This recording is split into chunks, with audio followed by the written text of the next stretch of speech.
Markapuram press club లో MRPS ఆధ్వర్యంలో నిర్వహించిన విలేకరుల సమావేశంలో ఎంఆర్పీఎస్ రాష్ట్ర అధ్యక్షుడు పానుగంటి షాలేం రాజు మాట్లాడుతూ ఎంఆర్పీఎస్ అనుకున్న లక్ష్యాలను సాధించేందుకు 3 దశాబ్దాలుగా పోరాటం అవసరమైందని పేర్కొన్నారు. ఈ రోజు గుడుల మీద దాడులు జరుగుతున్నాయి, బడుల మీద దాడులు జరుగుతున్నాయి, ఎస్సీ పాస్టర్ల మీద దాడులు జరుగుతున్నాయి. ఒకటే ఉదాహరణ చెప్తున్నాం.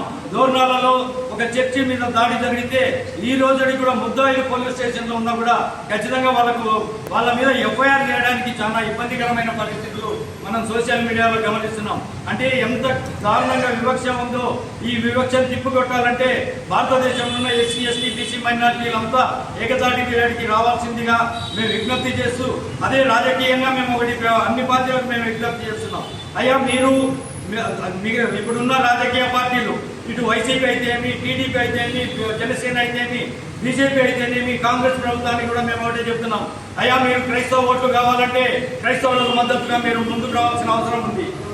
ఒకవేళ మీరు క్రైస్తవ ఓట్లు ఎస్సీ ఎస్టీ ఓట్లే మీకు అవసరం లేదంటే అది కూడా బాటంగా మీరు చెప్పాల్సిన అవసరం ఉందని చెప్పేసి ఈ సందర్భంగా మేము తెలియజేసుకుంటూ, రాబోయే కాలంలో ఎస్సీ ఎస్టీ బీసీ మైనారిటీలకు కలుపుకుంటూ ఉద్యమాన్ని ముందుకు తీసుకుపోతామని చెప్పేసి ఈ క్రమంలోనే రేపు జూలై 7వ తారీఖున ఈదుముల్లో జరిగే బహిరంగ సభలో పెద్ద కార్యక్రమంలో మేము తీసుకునే నిర్ణయాలు ప్రజలకు కూడా తెలియజేస్తామని చెప్పి ఈ సందర్భంగా తెలియజేస్తూ సెలవు తీసుకుంటాం. వర్ధిల్లాలి మాదిగ పోరాట సమితి, వర్ధిల్లాలి పెమ్మల మాదిగ నాయకత్వం, వర్ధిల్లాలి షాలేం రాజు మాదిగ నాయకత్వం.